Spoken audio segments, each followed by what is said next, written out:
Good afternoon, everybody. Good morning for some, good evening for others. Welcome to everyone to this webinar on how to ensure effective popular participation in development projects. The webinar will present and discuss a series of tools and methods used to ensure effective participation by affected stakeholders in development cooperation. The principle of participation forms the core of the so-called human rights-based approach to development cooperation.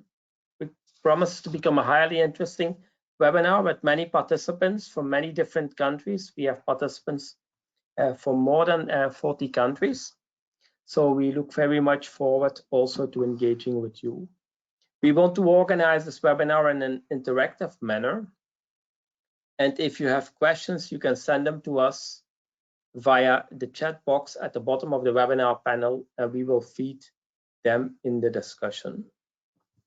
This webinar is a joint organization of the Belgian Supporting Research Group on a Human Rights-Based Approach to Development Cooperation, on which Professor Klimes will say a few words in a minute, and a newly established working group on human rights and sustainable development, which was formed in the context of the World Bank Global Forum on Law, Justice and Development and launched last year.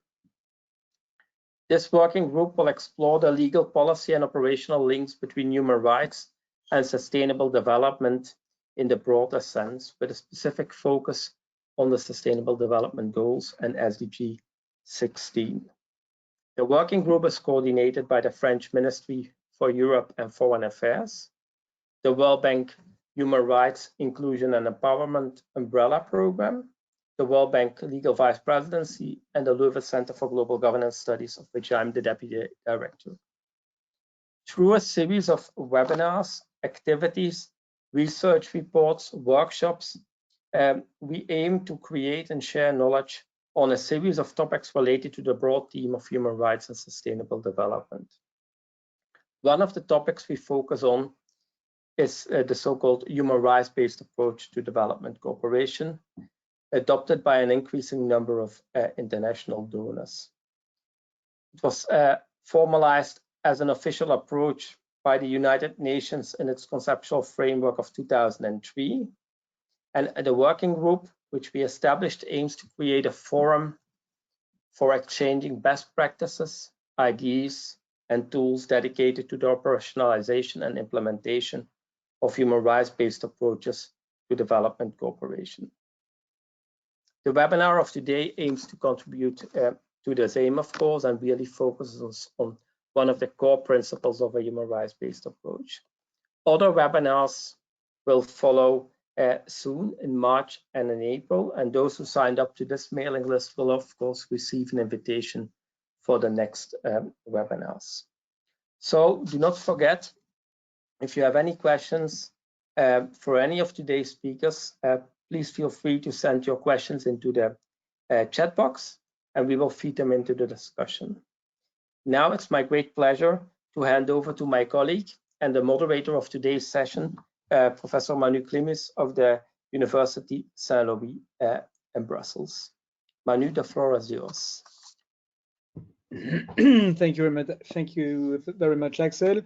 Thank you for the organization of this initiative and this seminar, and welcome to you all from your various places of origin.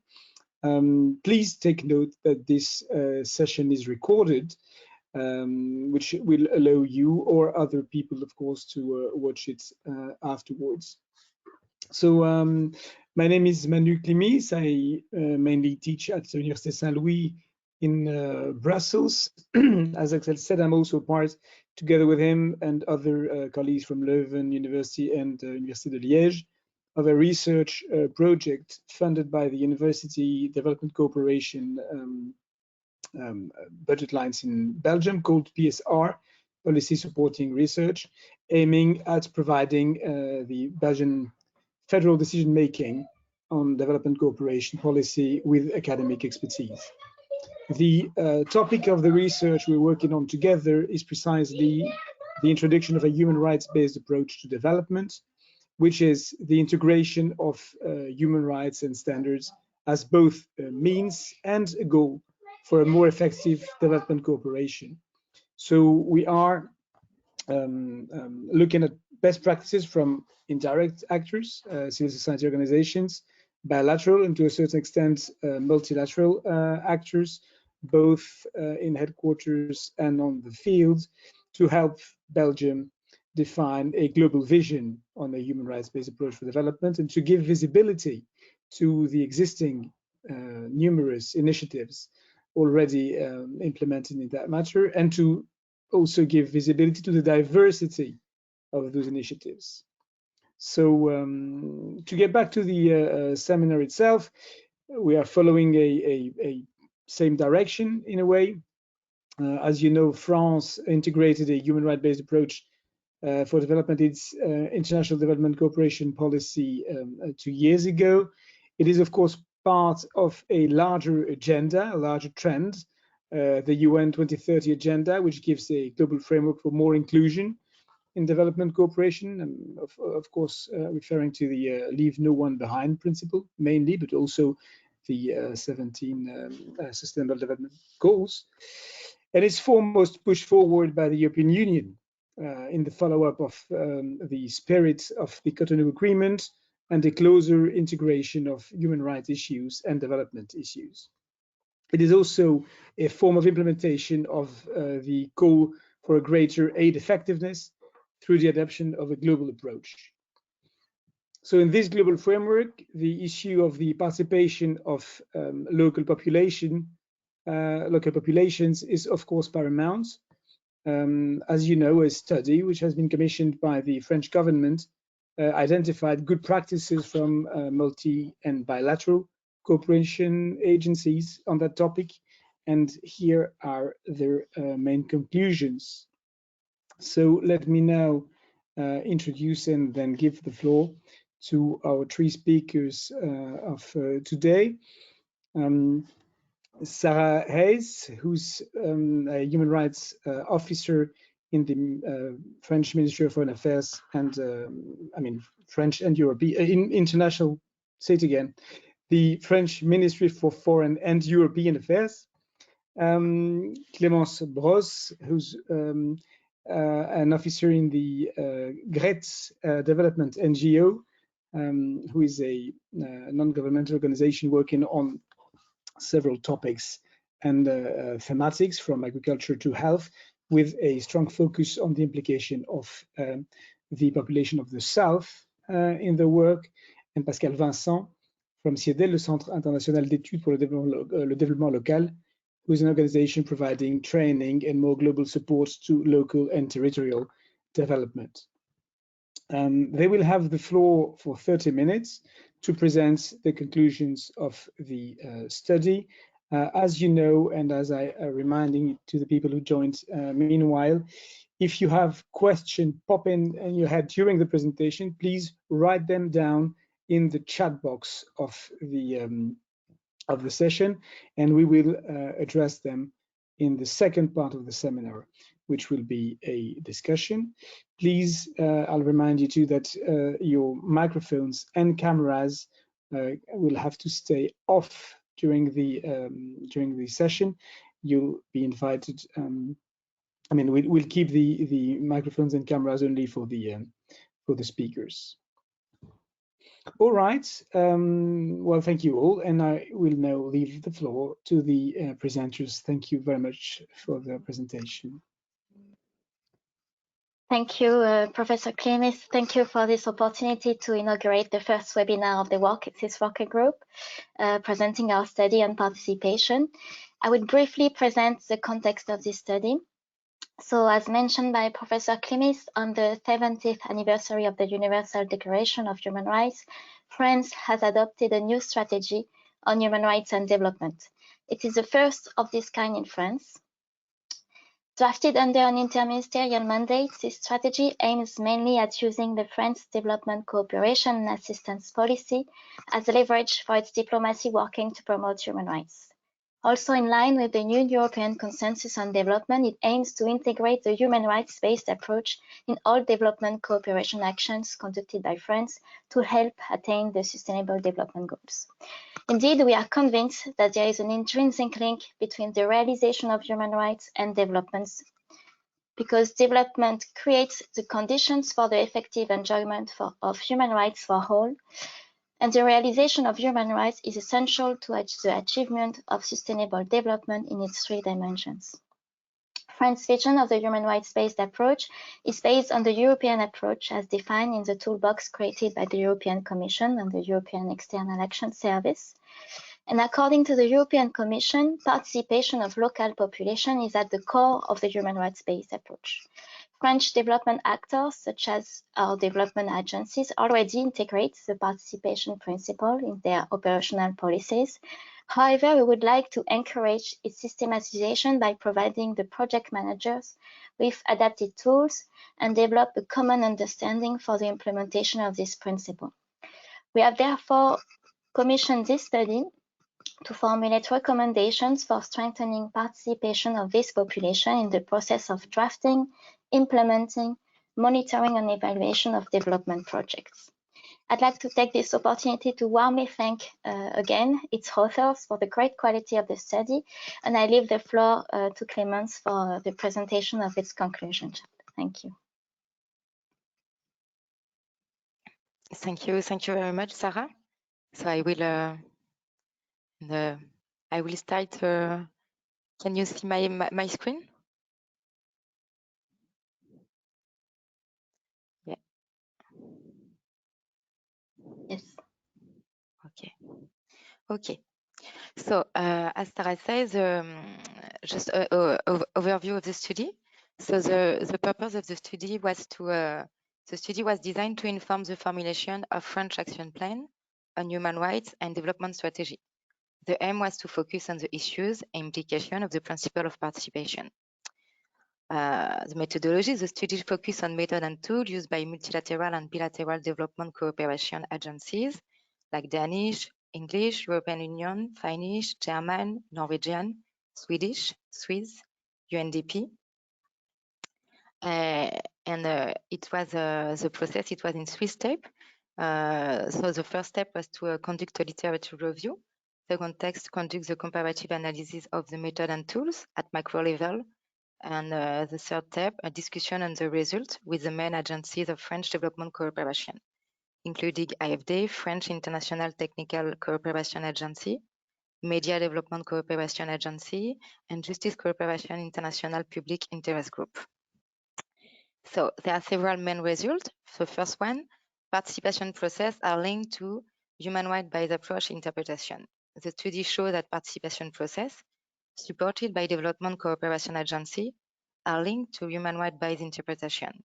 The study identifies 3 main approaches: normative, empowerment, and pragmatic, that guide human rights-based approach operationalization process in terms of objectives and action supported. The second big main result is that method and tools are linked to the way human rights-based approach are deployed. The study also shows 4 main human rights-based approach integration: holistic integration, instrumental integration, normative integration, and programmatic integration, which impact on the type and nature of tool produced and disseminated by the Development Cooperation Agency. Another result is that the combination of 3 types of methods and tools are required. The study outlines that operationalization of the human rights-based approach and the principle of participation require production and dissemination of 3 categories of methods and tools: strategic, operational, and managerial. Each of them has a specific role to play in contributing to the development of a common culture of a human rights-based approach. Finally, the study identified good practice and some limitation. So the participation in human rights-based approach, as you previously, is more than a methodology intended to improve project performance. It is a process designed to cultivate critical consciousness and decision-making as a basis for active citizenship. It differs from the traditional perception of participation in development due to its links with other principles of human rights-based approach and because it is seen as a right. Links between participation and empowerment. Participation in the human rights-based approach is the aim of empowerment processes. Also, is a mean to empower marginalized groups. Empowerment is human rights-based approach is seen as a process of enabling marginalized groups to participate actively, freely, and meaningfully in the processes and decisions that affect their life. The ability to make their voice and interest heard is therefore as end in itself of the empowerment process. As well, participation is also a learning process by which marginalized groups gain individuals and collective skill to challenge unequal relationship and power imbalance. The link between participation and accountability process. Participatory process play a key role in calling duty bearers to account, like state, business. Indeed, they are mean for marginalized groups by which they claim their rights and hold decision makers accountable. As well, participation implies sharing power in decision-making choice through the establishment of mechanisms that give stakeholders access to development process, institution, information, and redress or complaint mechanisms. The link between participation and non-discrimination. Participation must be analyzed and operationalized in relation with the principle of non-discrimination and inclusion. The link between these principles have two implications.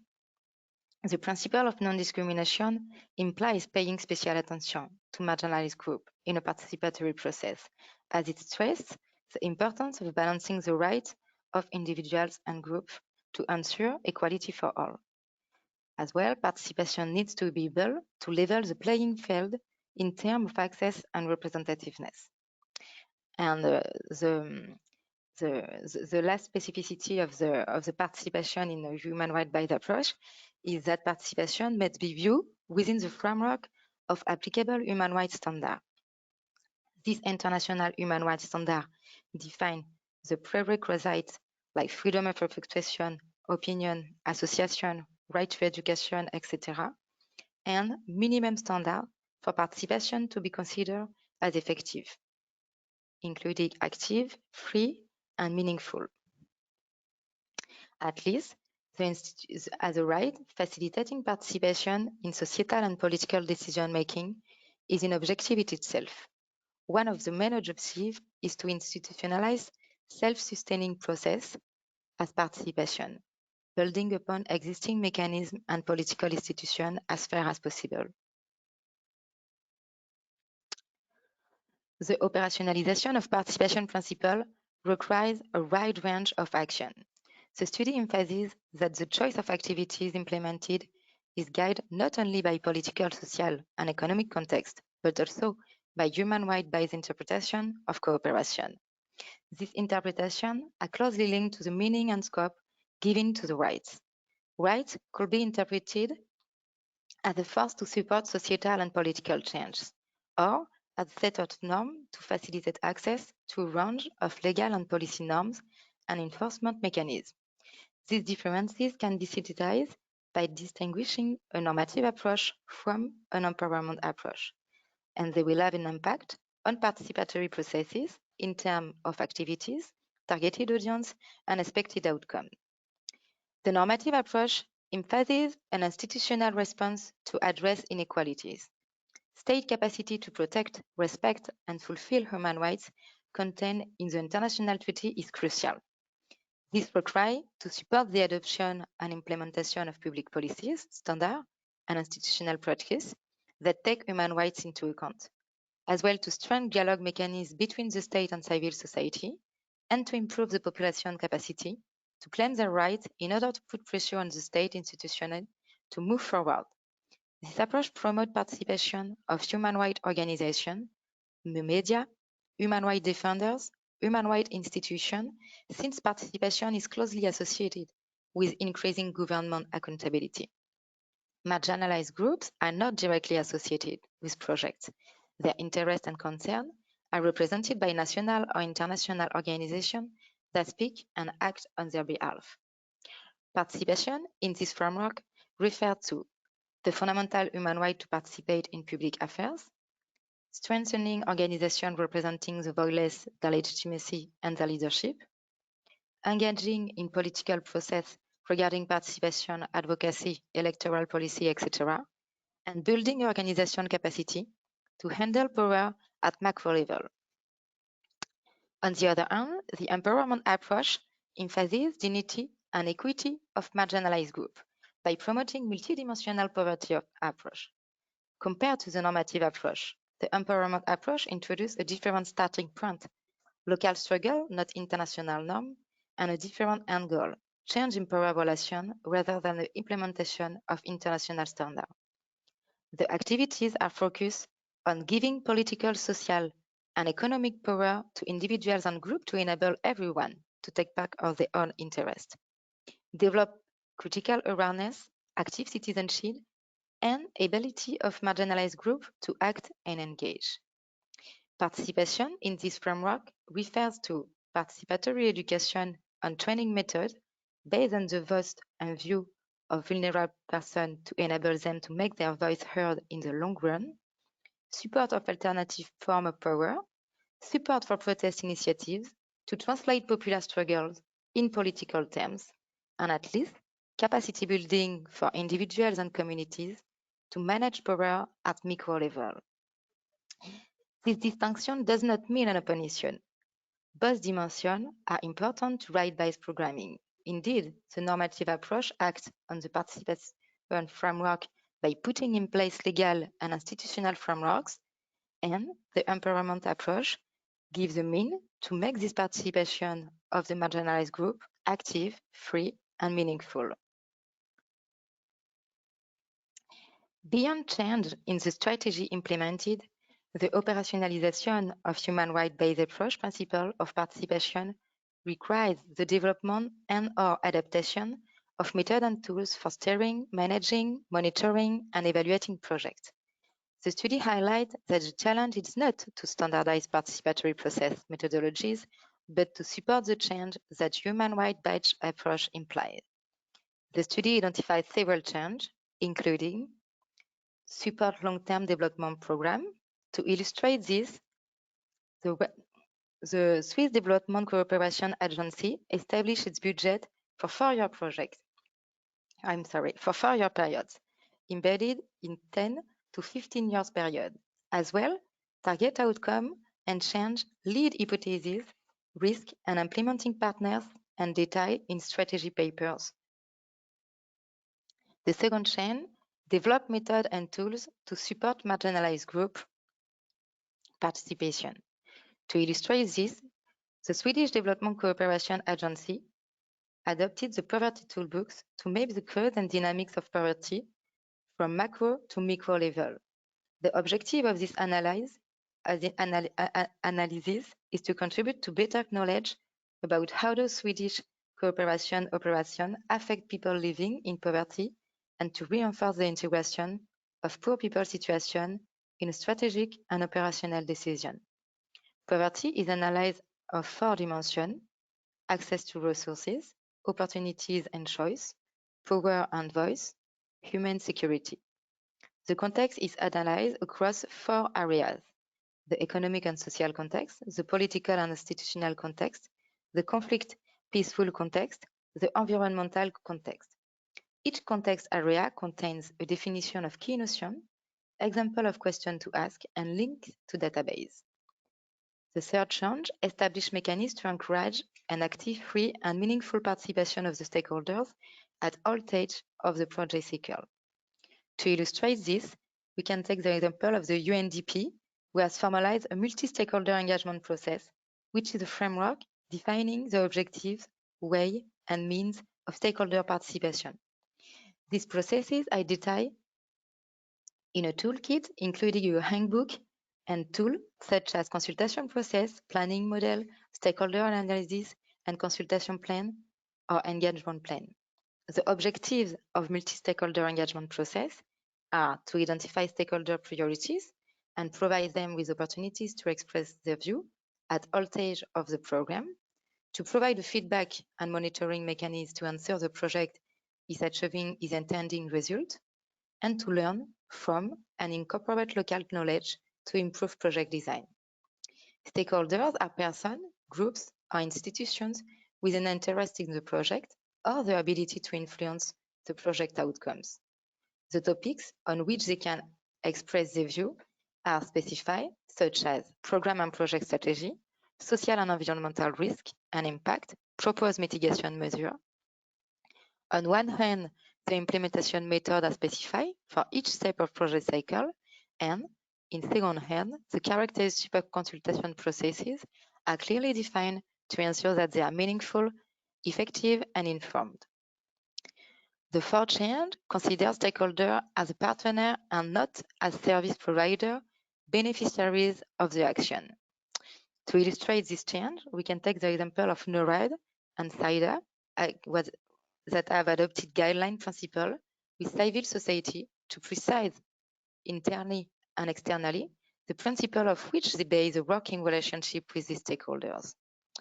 NORAD guiding principle for support to civil society defines the right vision of the role of civil society, the objectives of NORAD support to civil society, 7 principles to guide its partnership, example of action that it may fund, and NORAD's commitment to implement this principle. Guiding principle of SIDA engagement with and support to civil society is dedicated to assist SIDA staff to engage with and support civil society in a more effective way. These guidelines address topics such as the overall design of civil society portfolios, selection of partners and funding modalities, methods to follow up support to CSO, and how to engage in donor-CSO dialogues. The guidelines are subdivided into 5 guiding principles. Change number 5, set up mechanisms to test innovative strategies that link rights and participation. To illustrate this, we can take the example of DFID that set up innovative research activities with a variety of research institutes to explore links between citizenship, participation, and accountability. The programs combine research, capacity building, and the production and dissemination of research. Results inform new strategies and interventions, like participatory right assessment methodologies of DFID.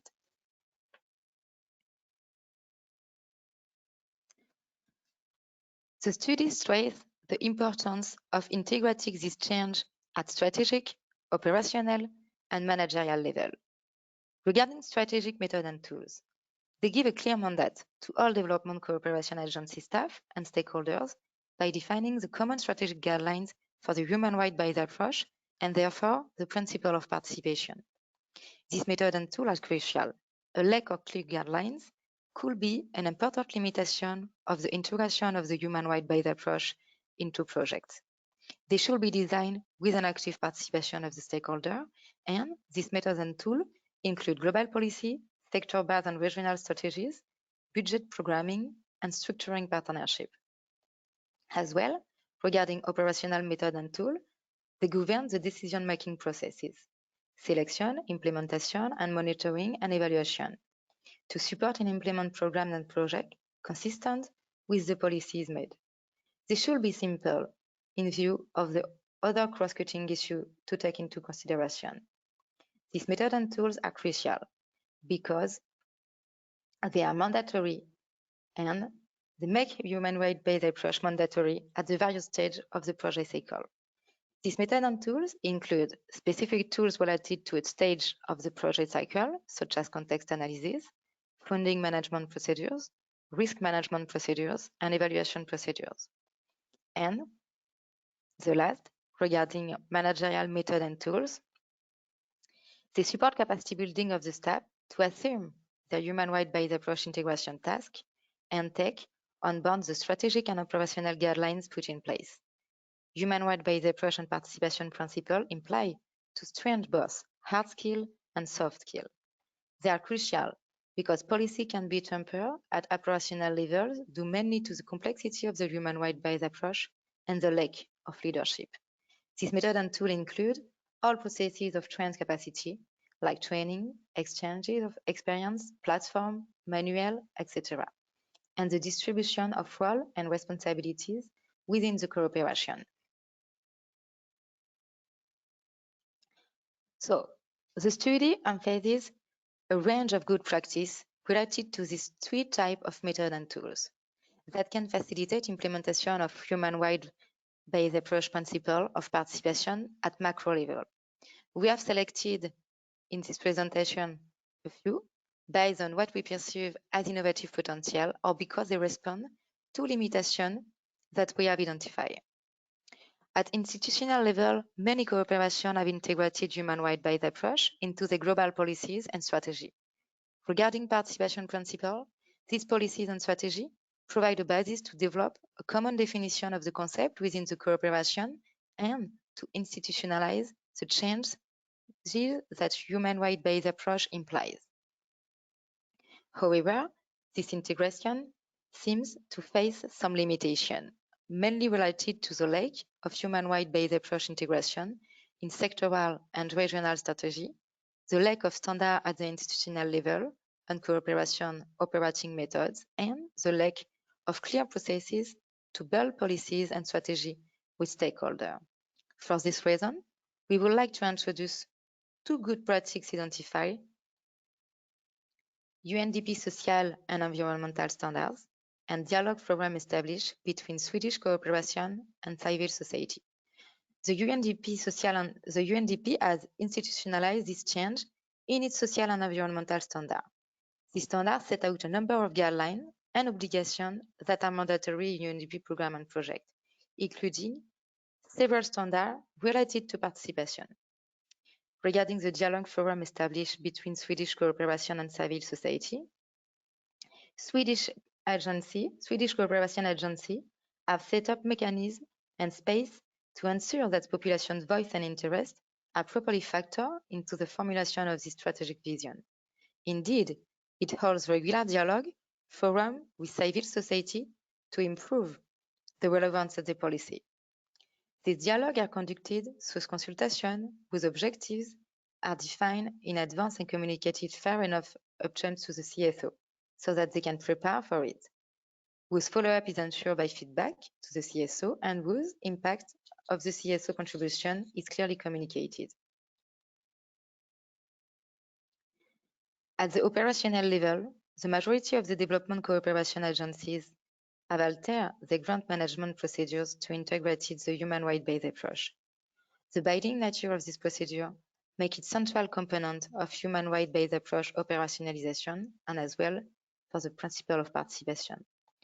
However, an analysis of the content of the procedure, when available, shows that most of the cooperation integrating human-wide based approach, mainly at the selection stage and through checklists, does not reflect the strategic objective defined in policy and strategy.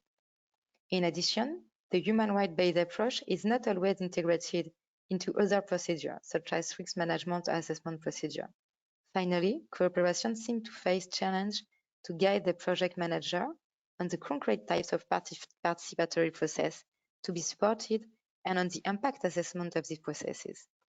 For this reason, we would like to introduce three good practices identified. First, the guideline of incorporating human-wide standard and principle, including gender, in program proposal for bilateral German technical and financial cooperation, the evaluation manual of the Finnish Development Cooperation Agency, and the knowledge band established by the Norwegian government. Regarding the guideline of incorporating human-wide standard and principle, German Cooperation Development Agency has integrated human-wide based approach into the risk management process. This allows assessing the impact of action on human rights, define mitigation measures, and define ways to further the realization of human rights. This guideline identifies selected human rights risk areas and propose ways to enhancing the human rights orientation of development intervention. The right to participate, if fully taken into account, is this guideline, is in one of the 4 identified risk areas, and it is cross-cutting issue in the proposed way of enhancing the human rights orientation of development intervention. The evaluation manual of the Finnish Development Cooperation Agency. The human rights based approach principle of participation imply many changes at the evaluation stage. the Finnish Development Cooperation Agency, having converted human rights-based approach into the evaluation manual to specify at each step of the way how to integrate the human rights-based approach and ensure the effective implementation of the participation principle. In addition, UNIC produced the Integrated Human Rights and Gender Equality in Evaluation Guidance, in which seemed particularly interesting with regard to the participation principle. And the knowledge bond established by the Norwegian government. So the Norwegian government established the knowledge bond in Norway. The knowledge bond's mission is to build the knowledge sharing and transfer capacities and skills of collaborators or partner countries. This type of process offers significant opportunity to advance the implementation of participation principle, in particular to deal with the complexity associated with the absence of standardizing participatory methodologies. Indeed, knowledge management systems make it possible to capitalize and disseminate learnings, draw lessons from the implementation processes, identify whether an approach is reproducible, and map out concrete courses of action to operationalize participation. At the managerial level, all the development cooperation agencies have established and promote capacity building through trainings and manual or human rights-based approach. The study highlights a wide variety of strategies to support the capacity building. For example, innovation in the delivery of training by combining training with time to exchange experience, e-learning on basis elements, and in-person learning to further develop certain aspects, incorporate human rights-based approach training into other training courses. The study stressed the importance of making all cooperation project managers responsible for the integration of the human rights-based approach, while providing them with tutoring and mentoring mechanisms and clarifying the distribution of roles and responsibility.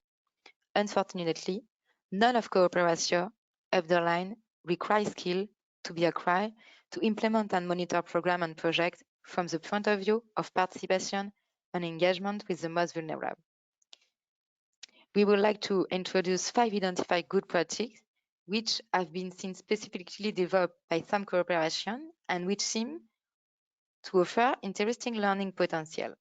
The first one, producing patching on key human rights implications and questions for priority sector and region. The Swedish and German Development Cooperation Agency have produced short fact sheets on human rights detailing the process and impact of the human rights-based approach integration in given intervention concept. The short format makes them easy to read and thus facilitates the sharing of reference and experiences that help to contextualize human rights-based approach, but as well the principle of participation related to a specific sector, making evaluation a learning tool. The Swiss Development Cooperation Agency provided it in evaluation procedure conducted by internal actors for active peer-to-peer participation by in-house staff. This contributed to learning and the dissemination of knowledge and experience between development cooperation agency partners.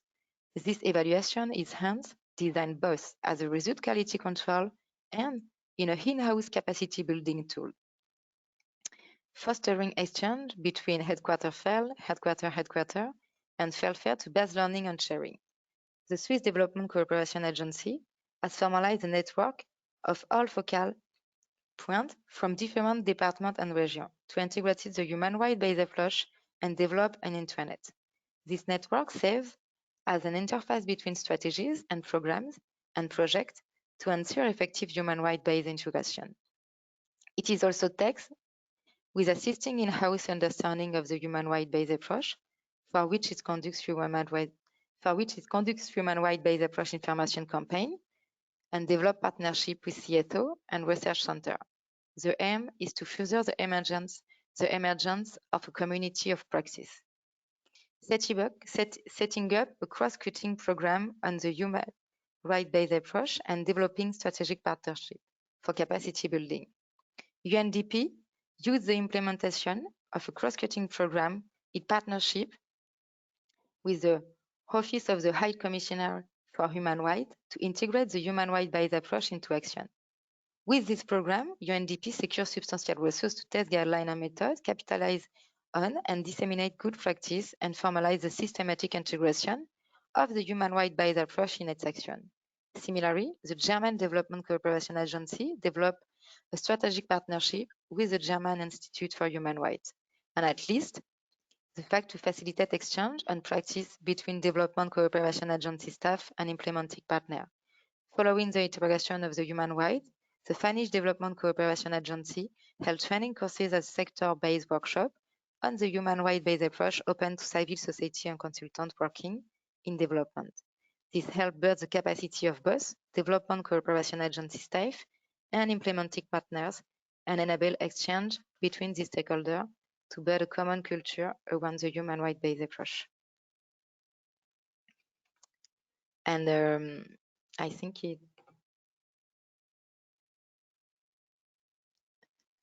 Emmanuel? Yeah, sorry, I was messing up with my camera and microphone. It's me. So thank you very much. I am sorry because I see that I over time a bit, maybe. No, thank you very much. It was a really interesting presentation. I really look forward to the full report actually, because it's really interesting. We have a couple of questions, so I'm going to tell them to everyone and maybe add a couple of minds in the process. I don't know if both of you are answering or just one of you, but I'll leave you. I mean, you can of course choose. There is a question on the methodology to start with. I mean, how is participation defined? I mean, participation has been pushed forward by the development community on numerous occasions over the last 50 years, during the 60s, the 70s, the 80s, the 90s, and each and every time with a little bit of a different meaning or different intention behind it. So the question, which is also a question addressed by one of the participants, is maybe, I mean, do all the participation processes have the same value? Is it attending a meeting? Is it participatory enough? Or do you have to take part in the voting of a municipal budget, for example, to be considered as participation? Which leads to a second question, which is addressed by one member of the audience. How literates in the field of development and maybe of public administration do you have to be in order to take part in that process?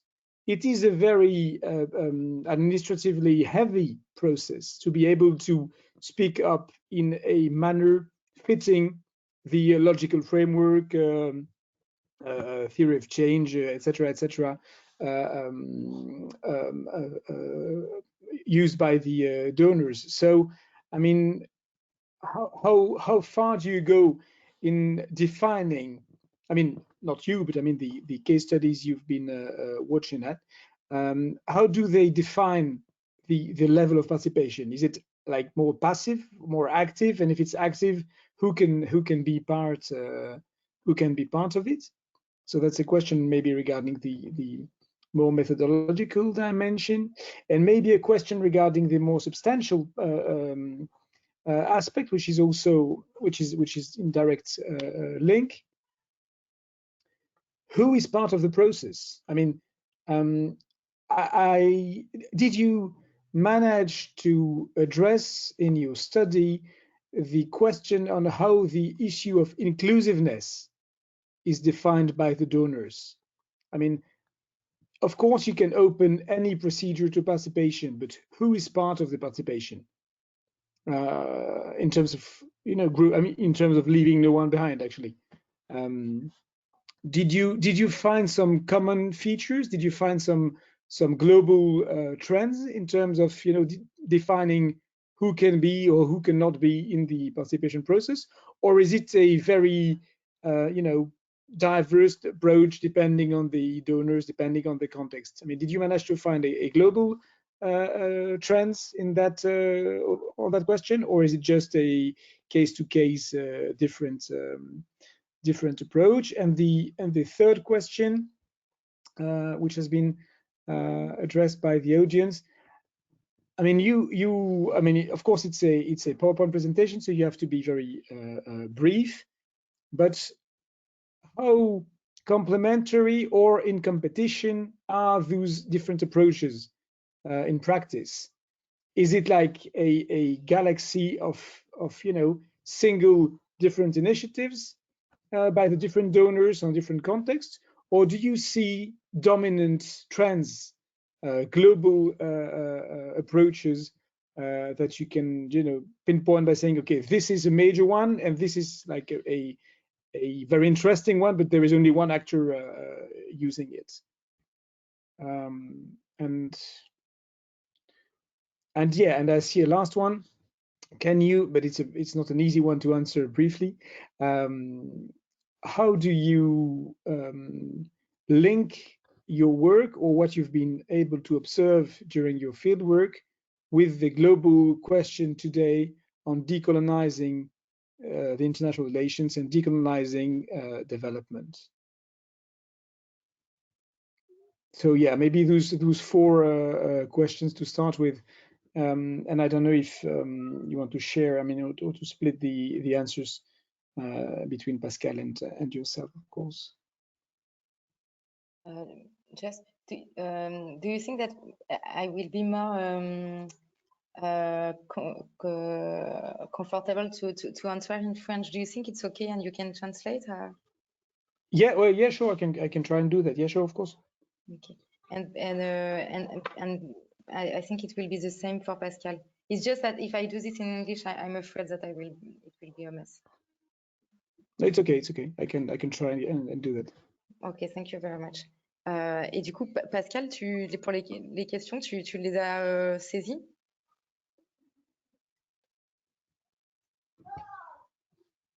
Oui, Sarah les a mises dans le, super. dans le chat. Merci. Merci, Sarah. Est-ce qu'il y en a certaines auxquelles tu veux répondre ou comme tu veux?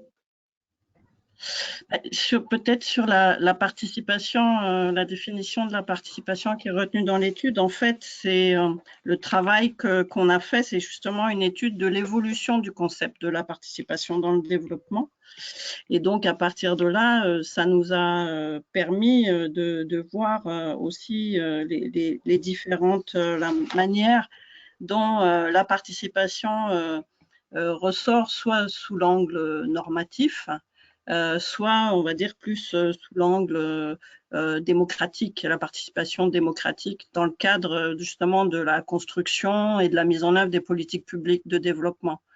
Et donc, c'est sur cette base aussi que l'étude a pu ensuite analyser les différentes approches qui ont été choisies et par les différentes coopérations qui ont été comparées en termes stratégiques, en termes opérationnels et puis en termes aussi de management du staff, quoi. Ok. Je vais d'abord faire peut-être une rapide traduction et puis on passera à la suite si ça vous va. So on the issue of the definition of participation, the actual meaning of the words, the studies makes an overview on the evolution of the concept throughout the development practices and policies. So it shows the cases where the notion of participation has been used as in a very formal or normative only way, and on the other hand, the cases where it's being used as an expression of a participatory, I mean, democratic participation in terms of joining the policy decision process, which means it's a good teaser actually for us to be eager to read the study. Okay, une deuxième. Ok. Une deuxième question. J'y vais, Pascal, ou tu en as une autre que tu veux? Ok. Vas-y. Ok. Et après, alors, j'essaye, je suis vraiment désolée hein, de le faire en français, mais je pense qu'on va vraiment gagner du temps.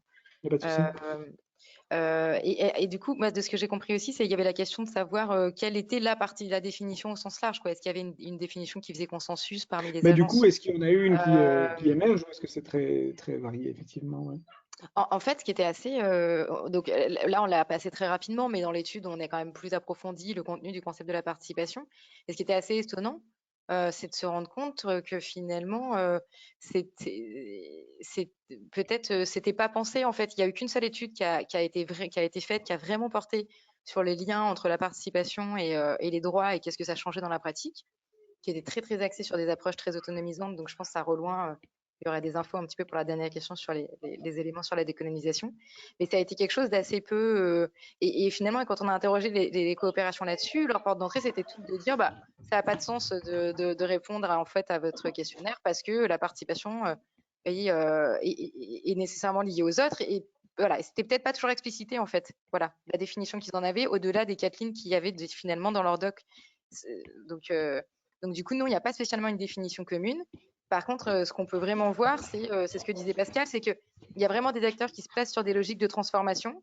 La différence, c'est qu'il y en a certains qui vont être sur des transformations qui vont être essentiellement politiques, civiles, voilà, liées à des droits civils et politiques, et d'autres, mais beaucoup moins, en tout cas dans le monde des coopérations, qui vont être sur des transformations qui vont soutenir des transformations sociales.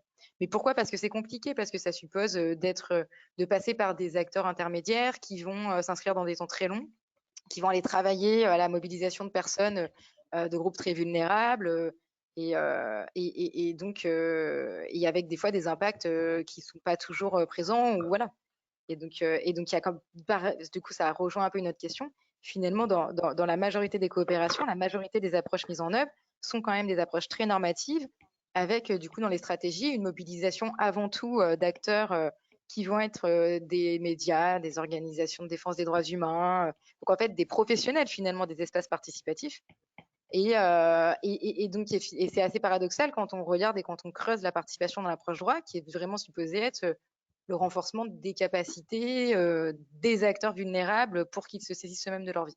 Mais c'est en fait finalement assez peu mis en œuvre et ça l'est beaucoup plus fait, mais par des ONG comme ActionAid, etc. Voilà.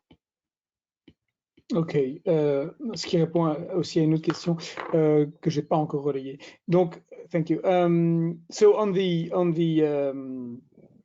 on this study, what has been surprising is the fact that I don't know if it's surprising actually, the fact that the donors do not really wonder whether or not there is a substance behind the idea of participation. Most of them just see this necessity as just a formal one, and which has two consequences. The first consequence is that most of the donors focus on political transformation, but very few on social dimensions transformation, which can be, of course, explained, and that's a major problem in the current vision on the aid effectiveness agenda, but that's a comment from my part. That was not a comment from Clémence. It's the issue of the short-term versus the long-term dimension of development. In order to have some deeper social transformations, you have to take into account longer-term processes, which cannot be measured in the this race for more effectiveness in terms of money spent. So that's quite interesting to see that. In conclusion, since it is a very formal vision or version of participation that is implemented by the donors in their approaches, the conclusion, the consequence is that the participation field is very much open only to professional actors of public participation, like the media, like very already existing and rather structured civil society organizations. So it's not like a roots participation, but a very institutionalized one, which is, of course, rather paradoxical if you take into account the objective of the human rights-based approach for development. Sarah shared on the chat the link to the study online I don't know if everybody can see it or if Gary can make it possible, but I think it would be, of course, very interesting. Thank you, Gary. So maybe another question, encore une autre question peut-être qui était de manière, comment dire, oui, donc une des questions était, est-ce que l'étude a regardé comment les ONG se positionnaient par rapport à Human Rights-Based Approach for Development? Hein, vous avez beaucoup parlé des agences, des bailleurs, mais donc est-ce que vous avez rencontré des cas d'ONG? Vous en avez un peu parlé à l'instant là, en disant qu'il y avait des ONG qui le faisaient là où les acteurs plus bilatéraux le font moins ou le font peu, quoi. Et alors, une autre question entre temps qui est posée aussi, c'est est-ce que vous avez eu des cas où vous vous êtes rendu compte, ou bien des bailleurs qui soulignent quoi, que dans certains cas, la participation est un problème. Occurrences where participation actually do harm. So it creates, you know, problems. Ouais, ça. Tu veux que je réponde, Pascal? Ouais.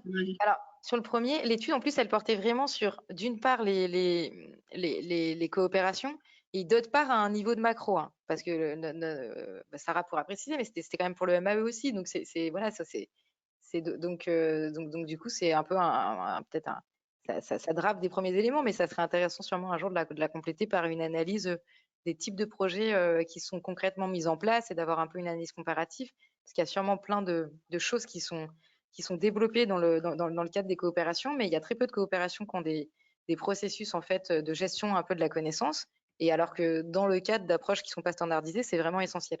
Mais bon, donc voilà, donc elle ne portait pas sur les ONG, et en plus elle ne portait pas sur les outils très micro.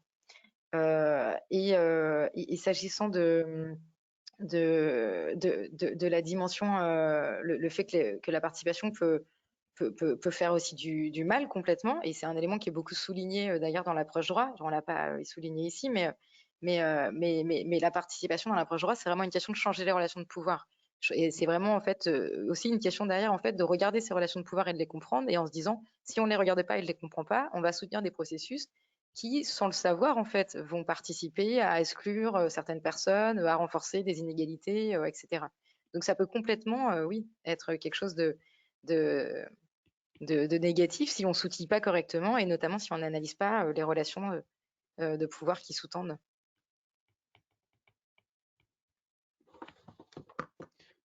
I don't know how far we can go in the timing, so that's a question for Axel and Carrie. But to translate the answers, so the study was focused on the macro level, the bilateral donor level, so it was not focused on NGOs.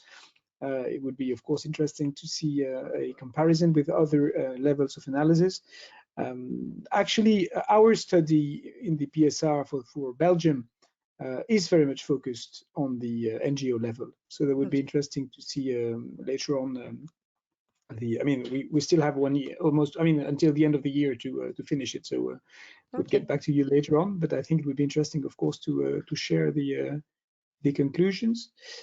And regarding the issue that participation can actually do harm to the development process, obviously yes. And the key issue, once again, because it's not a new conclusion in the development initiatives, is that it will very much depend on the quality of your initial context analysis and how far you go into identifying the power relations you can underline and you can identify on a formal level, but of course on an informal and non-directly visible level, and that is a very important issue. It's once again a reminder that deep, in-depth context analysis must be carried on if you want to be effective and to produce results and to not do harm in your development policy. Axel, about the timing. I think, Manu, we will have to finish the webinar because we are at the end of our time.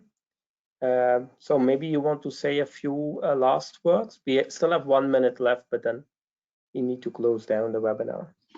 Okay, so if I understand correctly, the questions that you addressed to the presenters in the chat session can of course be answered by email or through the mailing list of the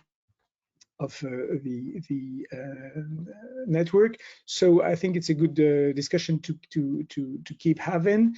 We will, as I said, with our research with Axel and the colleagues from KUL and ULiège, also address a couple of complementary issues. So I hope we'll have the occasion to share it both with you, the presenters of the study today, but also with you all, the audience of this very interesting, very rich webinar.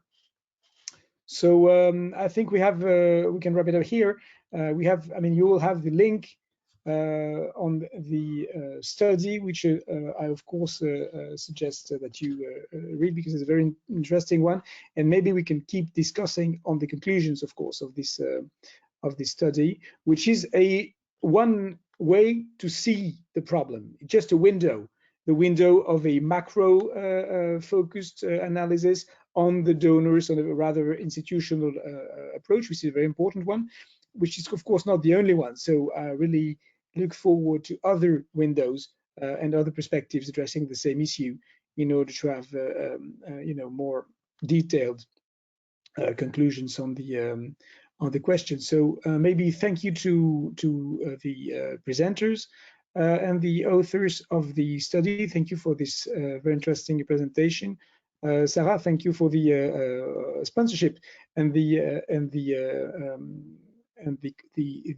demand for this study, which is very important. And France is actually a very interesting actor in terms of changing or a donor leading a real reflection on how to make it possible to integrate this new trend on human rights-based approach for development into practice, and not just by rushing into it, but also to have careful. I don't know if careful is the word, but at least a reflected approach to make it possible. And Axel and the Global Center, of course, the Center for Global Governance Studies, of course. Thank you very much for this seminar. Axel, I don't know if you want to wrap it up as the convener of the event. No, well, I will be very brief. Thank you very much, Manu, and thank you very much to all the presenters for, I think, which was an excellent presentation of the study, which contains a lot of variable insights, which other researchers, other donors can also work on. I highly recommend that everybody goes through the report and reads it very carefully. As I said in the beginning, we'll try to continue this dialogue by presenting other studies, by presenting other approaches. The next webinar we plan will be on the 10th of March, which actually will focus on the recent evaluation, which was made on SIDA's, the Swedish Development Cooperation approach to human rights-based approach to development cooperation, since they have been operational for more than 10 years in this field. And I think the evaluation offers also many valuable insights. So we will close here, and we hope to see you again very soon, and we'll keep you updated on the next events. Bye-bye. Thank you. Bye-bye. Thank you very much. Bye. Thank you.